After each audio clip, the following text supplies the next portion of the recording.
Hello and welcome to English Passage, the channel where you learn English through real-life stories and practical situations. If you've been following this series, you know we've been traveling with Anna, a tourist visiting a new country. In part 1, she arrived at the airport and checked into her hotel. In part 2, she dined at a local restaurant and figured out how to get around the city. Now in part 3, Anna's journey continues with 3 more real-life situations: shopping, asking for help, and meeting new people. These are situations where many English learners feel nervous. But today, you'll learn how to speak naturally and confidently.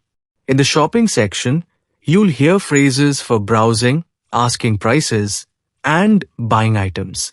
When Anna needs help, you learn how to ask for assistance or directions in polite, effective English.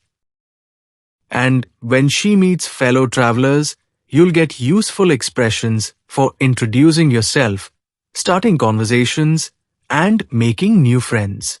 This episode includes slow, clear examples, repeat after me practice, and natural dialogues.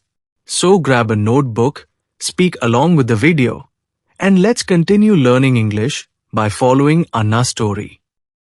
Part 5. Shopping.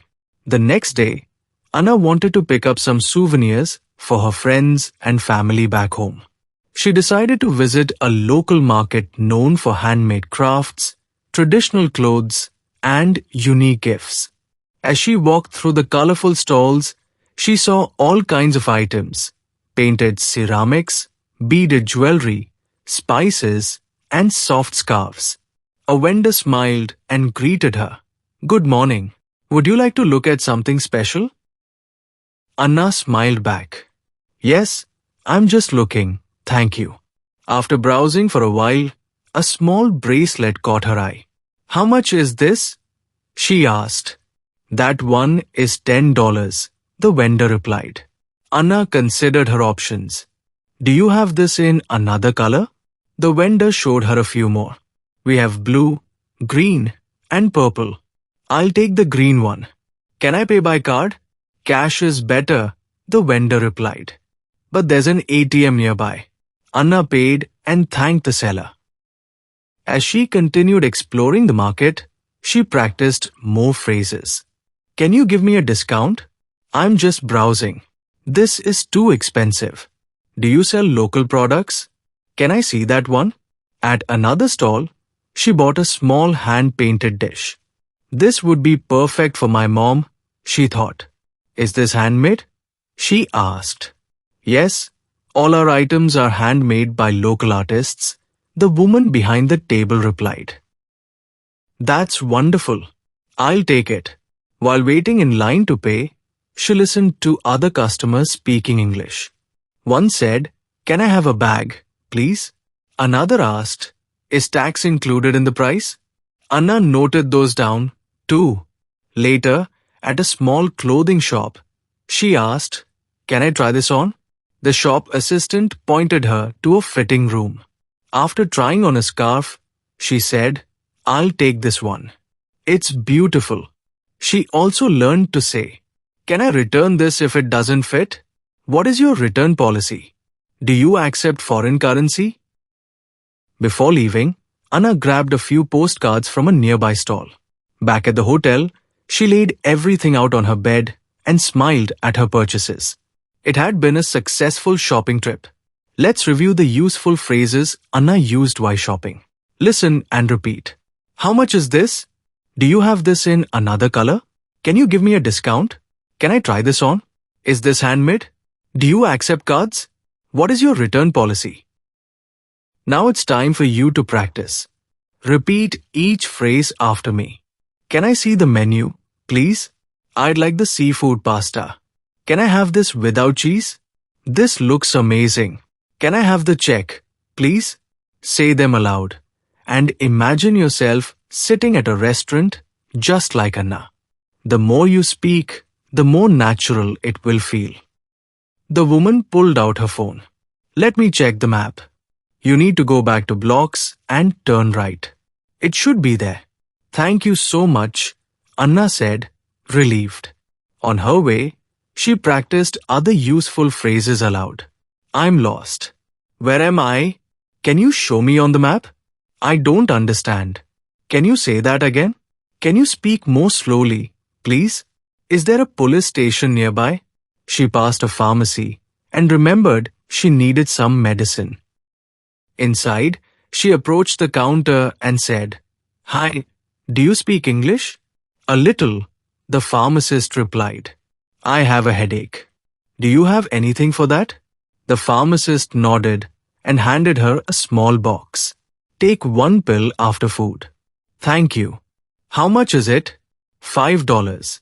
Anna paid and thanked her. As she left, she noted a few more important questions. Is there a hospital nearby? Can you call a taxi for me? Where's the nearest ATM? Later, a sudden downpour started. Anna ducked into a small shop for shelter. She turned to the shopkeeper. Is there somewhere nearby I can get an umbrella? Yes, just across the street, he said. A small shop with a red sign. Thanks. You've been very helpful. Anna bought the umbrella and made her way back to the hotel. She thought about how useful English had been for asking help. Once inside her room, she reviewed everything she had learned. Can you help me? I'm lost. Where am I? Can you speak more slowly, please? Do you have medicine for a headache? Can you call a taxi for me? Now it's time for you to practice. Listen carefully and repeat each phrase. Excuse me, can you help me? I'm lost. Where am I? Can you say that again? Do you have something for a headache? Is there a hospital nearby? Part 7. Meeting new people. On her final day in the city, Anna decided to take a walking tour. She joined a small group of travelers and introduced herself. Hi, I'm Anna. Is this your first time here too? A man beside her replied, Yes, I'm from Canada. What about you? I'm from the US. It's my first solo trip, she said, smiling. The tour guide arrived and said, Welcome, everyone. We'll be walking through the historic district today. Please stay with the group. As they walked, Anna asked her new friend, What do you plan to do after the tour? I'm thinking about visiting the art museum. Want to come? Sure. That sounds fun. They stopped to take pictures. Anna asked, Can you take a photo of me, please? Of course, he said. Later, they arrived at a cafe for a short break. Anna started a conversation with another traveler. Where are you from? She asked. Germany, the woman replied. I love meeting people from all over. Me too. It's amazing how many people speak English, Anna replied. They talked about travel and exchanged contact information. Anna reviewed useful phrases for socializing. Where are you from? Is this your first time here? Would you like to grab coffee? What do you recommend doing in this city? It was nice meeting you. Before leaving, Anna thanked the guide. Thank you for the tour. It was very interesting. You're welcome. Enjoy the rest of your trip, the guide said. Back at her hotel, Anna felt proud. Not only had she traveled alone and used English in real-life situations, but she had also made new friends along the way. Now, let's practice the social phrases Anna used. Repeat after me. Where are you from? Is this your first time here? Would you like to grab a coffee? Can you take a photo of me, please? It was nice talking to you. Meeting people while traveling can be one of the most rewarding experiences. English can help you connect with others around the world. You've done an amazing job today. We traveled with Anna through airports, hotels, restaurants, public transport, shopping trips, asking for help, and even making new friends, all in English. By listening to this story, you've learned practical phrases you can use while traveling. You've also practiced speaking, listening, and even thinking in English. That's a big achievement. Remember, Practice makes progress. The more you listen, repeat, and use these phrases, the more natural they will become. Don't be afraid to speak, even if you make mistakes. Every sentence you speak brings you one step closer to fluency. If you found this video helpful, give it a thumbs up and share it with your friends. Leave a comment below about your favorite travel phrase or where you want to visit next. And if you haven't already, make sure to subscribe to English Passage, your place to learn English through stories. Thanks for joining me today. Safe travels. And I'll see you in the next video. Bye for now. Safe travels. And happy learning. Jai Hind. Vande Matram.